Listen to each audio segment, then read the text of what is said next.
Chief Olusegun Obasanjo is correct in the position of the Constitution. I don't know why Chief Clark will say Obasanjo does not like the Niger Deltans. I think it's to the contrary. I'm not holding brief for Obasanjo, but I'm stating historical facts here. When Obasanjo resumed in 1999 as the president of Nigeria, it was he that raised the derivation formula for Niger Delta for oil-producing states. He was the one that raised it to 13%. You know, it was very far below that, and he was able to, you know, muster courage, lobbied in the National Assembly, lobbied other parts of the country to assent to that. And today, the Niger Delta is enjoying that. After that, it has not been increased. Obasanjo left since 2007, and that's a long time ago. So if you say somebody does not like you and he did that for you, and then I don't know what you're talking about. Then secondly, we remember that when Obasanjo was leaving, somebody like Chief Goodluck Dr. Goodluck Jonathan was not even in the political equation of being a vice president. He was not even near. But we see what happened, where he was single-handedly picked and imposed on the party by Chief Olusegun Obasanjo from being a deputy governor in Bayelsa State, and then was just settling down to become governor after serving out as acting, and then he was moved to Abuja to be vice president, almost single-handedly by the same Obasanjo. And then, can we remember when our former president, late Yar'Adua, passed away, and were doing all the politics where they want to hand over to Jonathan as substantive president? We know also the role Obasanjo played. So for somebody who have played that kind of role for your region, and you turn around and say that it's not that he doesn't like your people, I think it's not a fact. The fact is there to bear. And I think also the language we are not mainly with this at this age. Language by elder statesmen should be conciliatory. The language, the tone should be that of much measured. Even if you are angry, it should be measured tone, and not to be.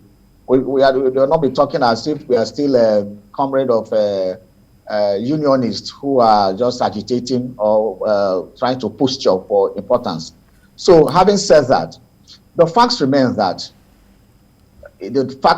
the mining, exploitation of mineral resources is still in the exclusive list of the Constitution.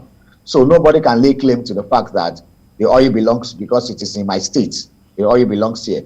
If you want that to happen, then you should rally around, lobby the other parts of the country. After all, from 1960 to 1966, the oil belonged to the federal government, but the licensing to mine the oil belonged to the region, and the region were now made to pay taxes to the center. So if you want to go back to that kind of system, which is actually what is the true federalism, if we really want to be truly Federal Republic of Nigeria, then we can lobby the National Assembly to start changing the Constitution and remove some of these things from the exclusive list to concurrent list maybe. And then we can start talking. So, but we cannot at the same time abrogate the law and at the same time saying that we are law-abiding citizens.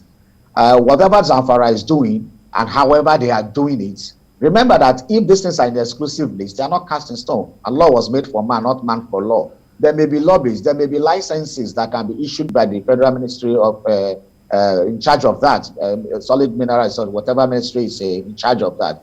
What did Zamfara do? I think other regions or states should also go to Abuja to find out, or go to a peer review or working visits to Zamfara to ask the government, come, how did you get this license? Then you can go to your own and lobby and get your own and see what can happen. So it's not enough to mouth it. It's not enough. Remember, we are in a federation where people go to lobby for themselves and get what they want from the federal government. It is only then when you have lobbied and tried to get these things done and the federal government refuses, then that time you can now take the case to court. So all these vituperations on media, social media platforms, and I think it's just mere playing to the gallery. All right. Now, the former president Olusegun Obasanjo, as well as Edwin Clark, like you said, they've worked together as colleagues. They've worked together. They've been friends. They've been together for a very long time, over 50 years.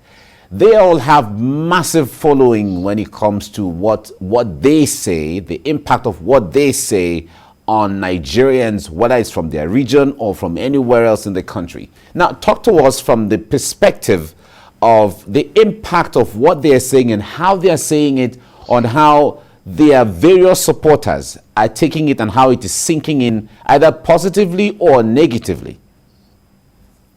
Well, that is why I said you are correct when you said that both men are very influential men. They have been in they have bestrode the Nigerian politics for a very long time, going to up to almost 60 years. They have been there from the 60s. So Olusegun Obasanjo fought the Biafra-Nigerian War, and he received the instrument of surrender. So Edwin Clark has been the federal minister in the First Republic. So they have been very, very, very visible in the political landscape in Nigeria. And they have been very active, even in their 80s, you know. I mean, I give it to them, voicing out on national issues, holding whoever is the president to account. Especially Chief Obasanjo, he has written a lot of open letters. You remember the famous letters he wrote to Jonathan, his political godson. I remember the open letters he had written to Buhari. Remember the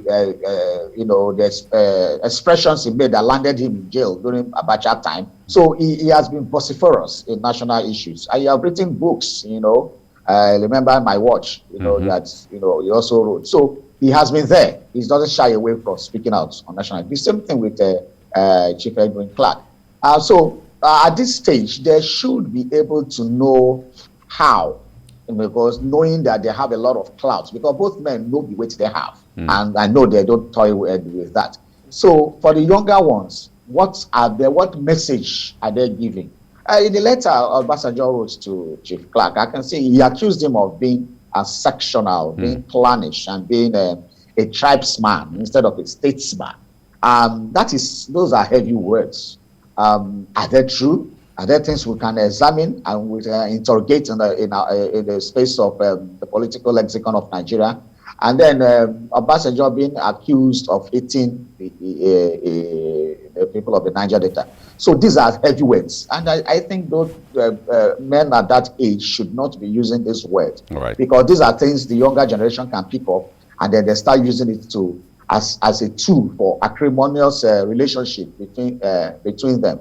Now, it may be escalated into a Yoruba Niger Delta issue or Southwest South issue, which shouldn't be. So when they author this kind of words, they should know that, you know, things like this can escalate. So they should deviate from that. Rather, these are men that should be, talking to the younger generation, to discuss in measured tones, all right, not themselves, this kind of words. Okay, thank you so much, Ambrose Ibuki, for your insight and the dissection of this issue. Really appreciate your perspectives on this. Thank you. Thank you, Mike, for having me this morning.